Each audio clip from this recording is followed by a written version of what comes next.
Come on, people. While we get the slides going, I'll introduce our next speaker, who is Merle Stypula. She's from EQT Corporation in Pittsburgh. She's a petroleum geologist with experience working in a number of basins, including the Appalachian Basin, the Permian Basin in Texas, and other areas. We were talking last night about our master's thesis research about shear zones in Mongolia. So as somebody who's worked in the Himalayas, it's always interesting when you run into these other geologists who work in far-flung places like Ladakh and Tibet in Mongolia. So that was always a pleasure.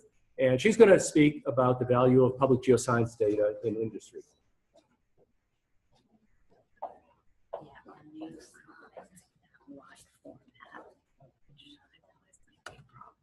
Change it? Yeah, I don't mind if you change it. Looks like it's still fit.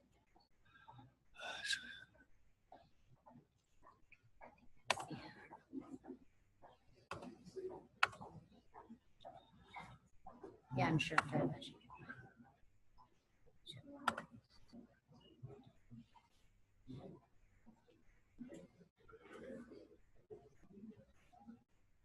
Oh, that's weird.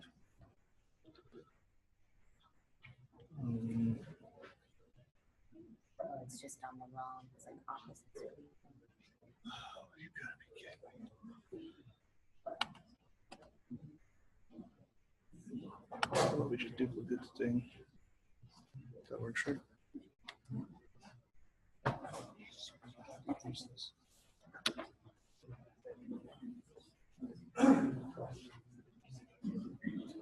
do I? There we go. Okay. Good morning, everyone. Let's see. Hopefully you can hear me okay. My name is Merle Stypula, and I am here to talk to you all about the value of public geoscience data to the industry, and most specifically an exploration and production company based in the Appalachian Basin. Before I get started, I would like to thank, and I'm going to warn you all that I think some of my slides might look a little odd. For instance, where UK is showing up. When you work for a company like EQT and you go give presentations, you have to use a standard slideshow format, and we are now using the wide screen version, and so that's not quite syncing up correctly with what we're using today. But anyway, so bear with me. But I'd like to thank you all for coming today, and I'd like to thank Dave Harris for reaching out to EQT and asking us to come here and speak with you all, and of course the entire KGS staff. I've had some back and forth emails with a handful of the members of KGS over the last couple weeks as I was putting this presentation together. But just over the last handful of years that I've worked for EQT, and I've been working in Kentucky, everyone at KGS has been extremely helpful, and we're all very grateful to that. Joe Morris and Ashley Dowds are two of my bosses at EQT. I'm grateful for them for allowing me to come here today and speak with you all. And additionally, two of my colleagues, Craig and Kara, who helped provide some of the information I'll be sharing with you all today. So who is EQT? I don't know how many of you are familiar with us. We are a Pittsburgh-based exploration and production company.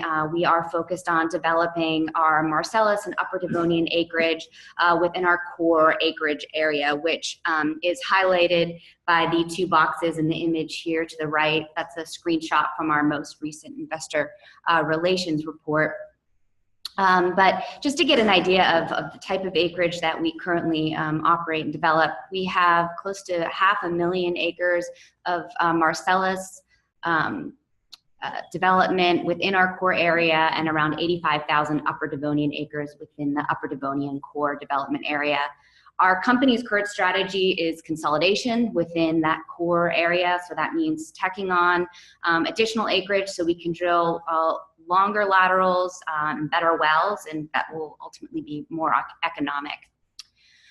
Interesting fact that a lot of people are always surprised to learn is that EQT is actually the largest Appalachian gas producer. And in terms of gas production in the United States as a whole, we actually rank number 5. So we really do produce quite a lot of natural gas, pretty much all from the Appalachian Basin. So that's who EQT is today, and that's our current strategy. But some of you might be aware that EQT actually has an extremely long history in Kentucky. There was a long time that all of our operations were in Kentucky, and that was the bread and butter of our company. You might be familiar with names like Equitable Resources, Equitable Production Company. We've absorbed a number of companies over the years and have rebranded a number of times, and most recently we are now just EQT. We are headquartered in Pittsburgh, Pennsylvania, which is where I live and work. Our office is downtown. Although we do still have a pretty large field office in Pikeville that still employs a handful, well, more than a handful of people. We have a lot of wells down there that they need to continue to monitor. It's about 330-mile drive from Pittsburgh to Pikeville. I've made that trip a lot of times. I'm grateful that our field office isn't in Lexington, though. That would be a bit of a further journey. The map at the bottom is to show where the rough footprint is of our 1.5 million acres that we hold in Kentucky. The majority of our production comes from the Big Sandy gas field, which is very roughly outlined by that orange ellipse. When I was putting this presentation together, I was curious what our oldest producing well is, and I found out that it is a vertical well that was drilled into the Big Lime Formation. It was spud in 1914, so over 100 years of production, and that well's in Knott County. EQT started drilling horizontal wells, which is when our drilling program really picked up in Kentucky in 2006. And the last well that we have spud to date in Kentucky was in December of 2014, and that was a Lower Huron horizontal well. To give you an idea of what that footprint currently looks like, the map on the right shows all of our currently producing wells. The black dots are the vertical wells, and the red lines are the horizontal wells. We have over 4,000 vertical wells currently producing and nearly 1,000 horizontal wells in Kentucky. The chart on the bottom there shows the number of permits issued by KGS to EQT in the last decade. As you can see, we've kept KGS very busy applying for permits, and we have drilled hundreds of wells per year for a number of years in a row. As you can see, the numbers have declined for us in the last number of years, although I think now that we've kind of turned the bend in the downturn, it would be economic for us to drill wells in Kentucky. Unfortunately, our Lower Huron development can't quite compete with the economics of the Marcellus and the Upper Devonian, so we're still not back drilling actively in Kentucky at this time. So there's quite a lot of wells, as you can imagine, that we have in Kentucky. You might be wondering what formations they are producing from. So our historical wells are producing from a number of formations. These are vertical wells drilled primarily in the Mississippian and Pennsylvanian formations. When we started drilling horizontally in 2006, the majority of our wells were drilled in the Lower Huron and Cleveland Shale, as well as the Berea Sandstone. And then towards the end of our drilling program, we did roll out a small shallow oil program, which was drilling horizontal wells in the Big Lime, the Weir, and the Berea. And this last little section of this slide just shows that the majority of the wells that we have drilled to date, these horizontal wells, are primarily in the Lower Huron and the Cleveland Shale. Some places we can stack those horizontals on top of one another. Some places we can't. But Lower Huron, as you can see, we have over 700 producing wells. So now that you know a little bit more about EQT, I'm going to get to the exciting part of this talk, which explains to you what the value of an organization like KGS is to a company like EQT. So I'd like to think that we have a bit of a symbiotic relationship between EQT and KGS. EQT over the years has donated 19 cores to KGS. The stars on the map just represent the quads where those cores have been donated from. But aside from core data, we've also donated well logs and cuttings and various other data sets. But KGS certainly gives a lot back to us. When I polled a number of my colleagues about what their thoughts were on KGS, what came to mind immediately when they thought of the survey, everyone started off by saying how helpful everyone at KGS has been to them over the years, and how helpful all the data that they give to us has been for our operations. Two funny little, not funny, but I guess two stories that stuck out to me when I was interviewing my colleagues in preparation for this talk was, one, back in 2011, we decided that it would be very helpful to have all of the well log data that KGS had currently downloaded onto an external hard drive so we could have it all in-house. So we sent a hard drive to KGS, and they took the time to load all that data on that hard drive, and we brought it into our system. And I know that hard drive still lives. It's sitting on one of our geotech's desk right now. And then I think more importantly, something that Joe Morris brought up that was really tremendously helpful was when the horizontal drilling technology started gaining popularity and we started testing this technology out, it was clear that new permitting and spacing regulations were going to have to be worked out at the state level before we could really start actively producing wells using this horizontal drilling technology. And EQT is very grateful of how well KGS and the Division of Oil and Gas worked with the industry to not push regulations through, but to create regulations that made the most sense for everyone. And so we were really grateful for that working relationship. And last but certainly not least for this slide is that Kentucky is the only state survey and all the other states that we operate in that offers 100% free data. And not only is it free, but it's very readily available on the KGS website. It's constantly updated, and it's very easy to navigate. And everyone agrees that our experience with KGS is definitely the best experience we have in comparison to the other state surveys that we deal with on a regular basis. So when addressing the most useful aspects of KGS to EQT, it was really hard to narrow it down. And I promise I'll try to keep this talk as short as possible, but originally I thought I was only going to be able to talk for 15 minutes, and I started putting this talk together and I was at 45. So don't worry, I won't keep you here that long, but I had to narrow it down somewhere. So the big three, as I'm calling it for today, are the three most useful aspects to EQT. The first one I'll talk about are the multi-company studies and research projects, or how they're commonly referred to as consortia, consortium.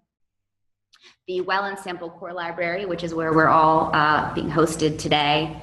And last but certainly not least is the KGS website, which is probably one of my favorites. So for those of you who are unfamiliar with what a multi-company study is, so typically there's an organizer like KGS that will think of a research project topic, and they will approach other state surveys and operators like EQT to see if they have interest in participating in this study. And so we typically will buy in with some monetary funds that are exchanged and for participation. And a lot of times too, companies who decide to buy into these studies will also contribute some core or cuttings data that will help supplement the study and add more valuable data to what everyone's getting out of it in the end. So EQT loves these. We participated in a handful to date with KGS. Almost 20 years ago, we participated in the Rome Trough Consortium, and then the Trenton Black River and the Utica. Those were both managed actually by WVU, but KGS was a very active participant as well. And most recently, we participated in the Berea Consortium project, which I actually had the pleasure of participating in. It wrapped up last spring. We all met here for a seminar and a core workshop, and then the second day we went out in the field. You can see there's the group of people. We've got Steve in the front being very safe with his vest on, and then a handful of people from other state surveys as well as operations companies, and we are standing in front of a beautiful Berea outcrop. So if EQTs participated in 5 of these studies, why? I mean, obviously there has to be something we're getting out of it if we keep coming back for more. So some examples of the data and the resources that are available through these studies are basic rock properties, things like XRD that will help us understand the basic mineralogy of the rock. We learn about the porosity, the permeability, all very important data sets that allow us to generate our own petrophysical models and understand the rock as best as possible. There's a lot of geochemistry data as well, which is extremely important in source rock identification. And of course, there are these field trips and workshops that you get to participate in as well. The picture on the right is from the first day of the wrap-up meeting that was held here last spring. Here's Steve again. He's pointing out some rock, and there's some posters in the background of the data that was compiled by the survey for the study. And One of the other great things about participating in these projects is that it allows exploration and production companies to come together and collaborate, which doesn't always happen. So we've really appreciated the relationships that we've formed with other operators through these studies as well. So you're going to start seeing some green arrows popping up on my presentation, and that's just places that I was really trying to highlight where KGS is undoubtedly saving us valuable time and money. So the applications to the data I just discussed are, there's many of them, but if the project is helping us better understand a play that we haven't yet entered, so if we're in kind of exploration mode, all the data that's compiled and analyzed in that research project is a great starting point for a company to start building their own geologic data set. It also helps us develop nomenclature and correlations, which can be challenging, especially when you're just starting out. And it definitely helps us expand upon our regional mapping efforts. Another point that a lot of people might not have thought of is that when you participate in these projects, you also are introduced to new technology. And a great example of that is in the Berea project, we were introduced to RG Lee Group, who participated in this study, and they do a type of work called Raman spectroscopy, which you're going to hear a lot more of if you're a geologist and you're attending geologic conferences. I've seen it, I saw it a lot in September at the meeting that was hosted here in Lexington. But that was a technology that we were very vaguely familiar with at the time a couple of years ago, and now we use RG Lee Group and Raman spectroscopy on a lot of projects. So it developed into a great relationship that we otherwise would not have been aware of. And to sum it all up, what is the value of consortium participation? Well, first of all, it will aid in any operator's exploration or development efforts. All of the data that we collect has a number of applications. It allows us to obtain data from other parts in the play. So places where we don't have an acreage position, we wouldn't be able to collect data. We are able to get that data and apply it to our maps and our models. There's no doubt that every single research project that we participated in with KGS has produced a very well organized and executed study. And it's all the studies we have all gone back and reviewed multiple times, even the Rome Trough research project that took place almost 20 years ago. And obviously, I think at the end of the day, and I hope I'm making this point clear enough, is when you participate in these studies, you're paying some money, yes, but the fraction of the money that you're paying is so small in comparison to what you get out of it. When you have a lot of companies contributing to the cause, you're getting a lot more data out a lot faster than you would if your company was doing it all on their own. The last point I want to make about is about the research that goes on here at KGS. This is just a screenshot that I took from their website last week, but you can see, Bill made it clear that this is clearly not all of the research that you guys have done, but it's a lot of the current research projects. And everyone at EQT agrees that the quality and the content of the research that KGS makes available to everyone has the ability to help all operators, EQT, small and big producers alike, enhance either their current production or their ability to chase a new play. And we find that the relationship that KGS has with the University of Kentucky is extremely admirable.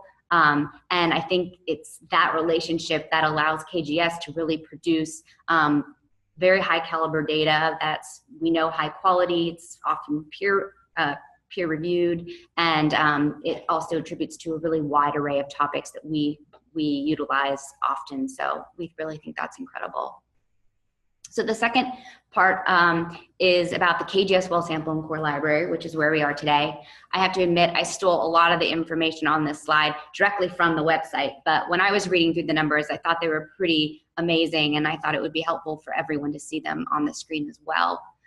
The picture at the bottom is a picture of the proposed expansion plan for the core library that we're in today. The white area is what is the space that currently exists, which is about 24,000 square feet of warehouse space. And believe it or not, it's pretty much filled to capacity.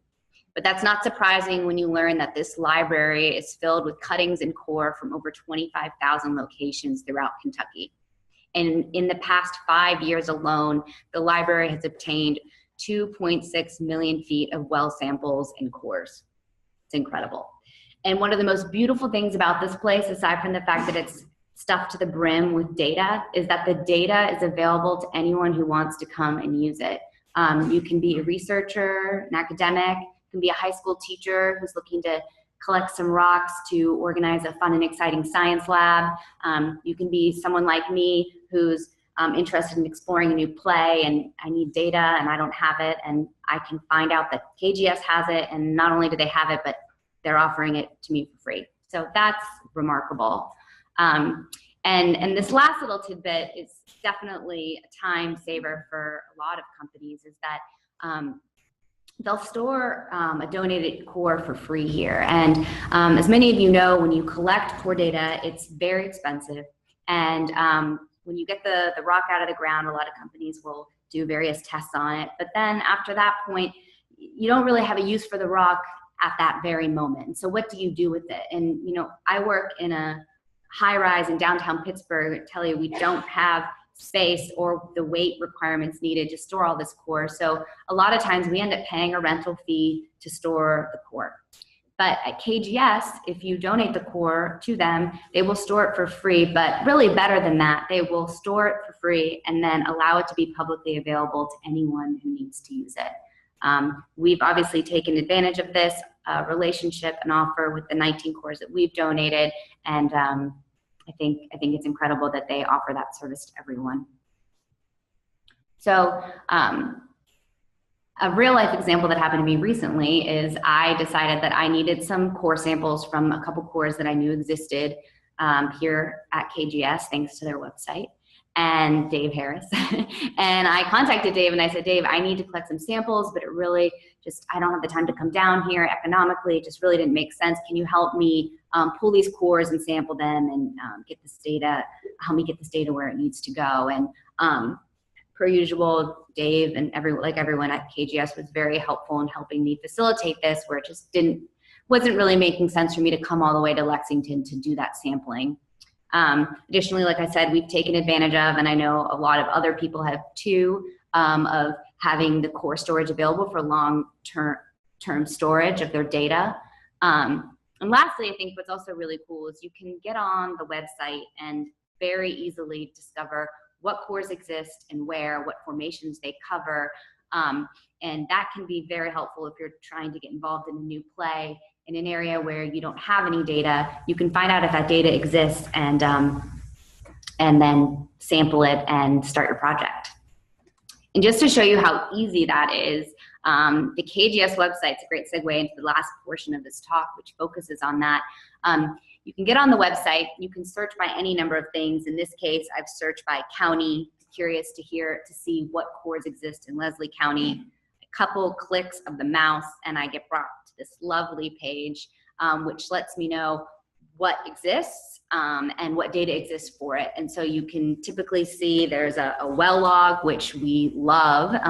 You can download those for free. And then you can also click and see the core report, see what else you can learn about the cores that are available. And immediately another screen pops up and it lets you know where this well is, what year it was drilled, what formation it was completed in, what core interval exists here at the survey, and what formation that interval was drilled through. And then if you click the PDF, there's another slew of data that is available to you that's very useful, like the plat. So if you're interested in looking into this formation, you might want to know, well, what wells around it are currently or were drilled out of that formation and are producing, what are they producing? You get the driller's report. There's just a ton of information, all of which is very useful, and it's so easy to obtain. So the KGS website, which might be my favorite because I use it all of the time. So there's a lot of useful aspects of the KGS website. I'm just gonna highlight a few that we use very regularly at EQT.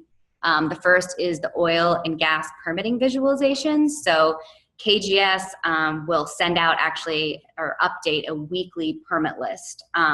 So you can go out to the website and download it very easily and bring it into your own database. And we use that regularly for competitor maps to make sure we know where other people are drilling, what formations and things like that. We also utilize the oil and gas well locations shapefile download.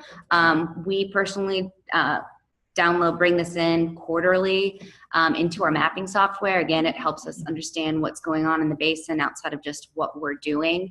And attached with this shapefile download is the database file, which contains a ton of information that's just very easily integrated into our geology software. And without that DBF file, we'd be kind of at a loss, because when you apply for permits, you need to submit something called a twin well letter. And that requires you to know what wells around your proposed well location are producing and out of what formation. And so without that database, I don't know if we would have been able to apply for 300 permits a year to KGS. The next part is the search for oil and gas well records and the oil and gas production data. I utilize this all the time. There are tons and tons of well logs out there, and we actually don't have them all loaded into our mapping software because we fear that might bog it down a little bit. But we do keep a layer updated of all the available well files out there through KGS. So if I'm working on a project and I'm in an area and I see that we don't have that well log in our mapping software, I wonder if it exists at all. I can click on the KGS layer that we've made and we can see, yeah, it's out on the database. We can bring it in really quickly. And the up-to-date oil and gas production data is really useful in petrophysics when we are generating our own models to try to calculate our oil and gas in place. We reference the gas production data that's published on the website regularly. And this last piece is really just handy more than anything, but we use it all the time. It's the coordinate conversion tool. It's not probably new technology, although it's definitely been on the website for a very long time, so probably at its inception it was. But as you know, the coordinate system is kind of a confusing thing, especially for those of us who aren't from Kentucky. But we can convert between any coordinate system we want by just a click of the mouse here. And since we're constantly on the KGS website, it's just an easy thing to pull up. So we really like that tool. I wanted to highlight how amazing the technology is within the KGS website. This is a permits issued by name and operator map that I generated. There's a mapping module within the website that allows you to query data, and it generates maps like that. But not only does it generate the map, but it instantly pulls up all of the data associated with every well on that map. You can click on one individual well, or what I've done here is I've highlighted everything that fulfills this query, which is I wanted to see every permit that was issued by operator in 2015. And then to make life even better, all I have to do is click a button to download all that data. It's immensely useful, and it's a huge time saver. So this last slide on the KGS website, and I promise I'm wrapping up soon, is to show you how I, as an operations geologist, have used KGS in a pinch, and how they've really kind of saved me. And so many of you know, oil and gas operators, we drill using rigs, right? And at EQT, we drill 24 hours, 7 days a week. So that means that there are very inopportune times to get phone calls about problems, whether it's Thanksgiving dinner or 2 a.m., which seem to happen to me all the time. You'll get a phone call from a drilling engineer, and they have a problem, and they need to know the answer. And they don't need to know the answer now. They probably needed to know it about 20 minutes ago. So that forces you to be thinking on your feet pretty quickly, and being able to have quick, reliable access to data at home when you're not necessarily logged into VPN and in your mapping software is unbelievably useful. So what's going on here is the dotted line represents the horizontal well that we're currently drilling. That's the well plan of where we're going. And the red line represents the progress of the well. So it's now 2 a.m. and we are at around 5,900 feet vertical section. And I get a phone call from the drilling engineer saying, we've hit water, what's going on here? What can you tell us? So I instantly pull up the plat, which as a well-prepared operations geologist, you have to have some things on your computer ready to go. So I pull up the plat, and I zoom in so you can see, where roughly that is along the well plan, where's that 5,900 feet vertical section. And I see that right around there is a well. And that well is also on this map view. And so instantly I think, well, I wonder if that well has something to do with the water that is being produced in this horizontal well right now. So I find the permit number, which is handy, it's on the plat, and I immediately go to KGS. And in a minute, I can search for the permit number, can see what data is available for that well, and then I can pull up data about it. And this is just the drilling report, actually this culmination of things, but there's a lot of other data out there that is useful to answer these questions. But first and foremost, just looking at this report, I can see where the well was completed, where the drillers saw water, gas, or oil shows as they were drilling that well, where casing was set, etc. So in a very short period of time, I can come up with a pretty good hypothesis as to where this water is going and help that drilling engineer mitigate the problem the best way that they see fit. And then everyone's happy and I can go back to bed. And a lot of that is thanks to KGS. So thank you for that. A few points beyond the big three that I definitely wanted to point out to you all today is that KGS is certainly a pioneer in making well data digital and easily accessible to everyone. I had some back and forth with Brandon about this earlier this week. At EQT, we thought maybe KGS was #1 in their starting this digital database of well location data. And they could be #1. They might be a close second or third with Texas or Kansas, but nonetheless, they've been building a digital database that dates back to 1966, which is incredible. At EQT, we really appreciate the fact that KGS takes ownership of dictating where operators need to set casing. It's very helpful to us to have that information, and not all states do it. So we really appreciate that. We also utilize the strat tests that KGS performs on their own. The data is free, and those are typically tests that can be expensive. And without that data, we might just not be able to incorporate that into our interpretation. So it certainly enables us to enhance our regional interpretations. And additionally, for better or worse, and I say worse because obviously, because KGS has been so diligent in enforcing cuttings collection, I think that might be part of the reason why we have so much data in this back room. But KGS has been very diligent about enforcing cuttings collection, production data, and logs from operators. And this has resulted in the unbelievably robust data set that they have. It's available for everyone, and that has aided us a number of times in our efforts. So last slide. When Dave asked me to give this talk, one of the things he thought might be helpful for me to address are any recommendations for modifications or changes or things that would be helpful for EQT that KGS consider doing. And I asked a number of my colleagues, and we all came up with the same answer, which was anytime we've had an issue, or a question or a suggestion, we've communicated with KGS, and they've always come through and helped us figure out a way to address that issue or remedy some problem. And so we don't currently have anything for you guys, but we promise we'll keep an open dialogue if something does come up in the future. I'd like to thank KGS as a whole for making our lives a lot easier by providing so much free, user-friendly, and reliable data for everyone to use. KGS has definitely saved us a lot of time and money, and as a result, we're able to operate a lot more efficiently and economically, which I know our upper management also really appreciates. And by providing such a complete, well-rounded data set of public geoscience data, I feel pretty strongly that here at KGS, you are empowering operators, educators, and researchers alike to work as efficiently as possible, which is always important, to make additional meaningful scientific contributions, to collaborate with other people, researchers,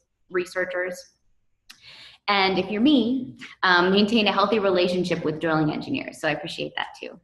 And I think everyone in this room will agree that knowledge is power. And I think KGS has just done a tremendous job by empowering the public, but the geoscience community, certainly in this regard, to do what we love to do the best way that we can, and to share what we're learning with the public. And as was pointed out earlier, might not always be what people want to hear, but it's our job to give the facts and share them with people. And KGS has helped us do that in a great way. So we really are grateful to all the work that you all do here, and we do see a tremendous amount of value. So thank you.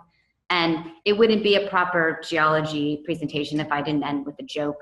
And of course, if there are any questions, I'd be more than happy to answer them. So thank you for your time.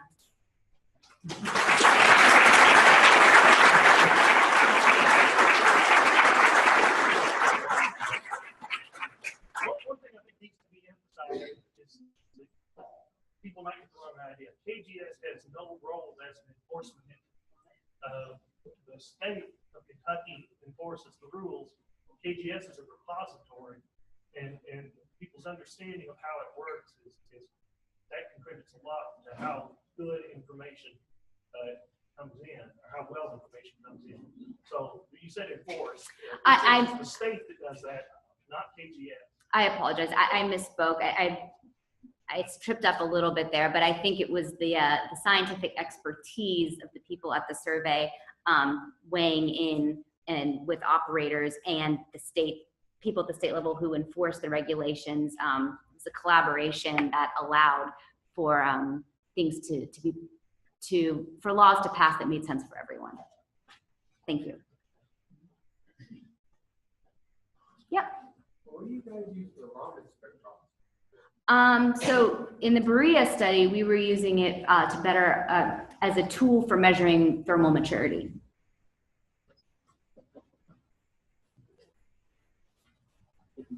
Thank you, Merle. Thank you. Oh, sorry. Yes?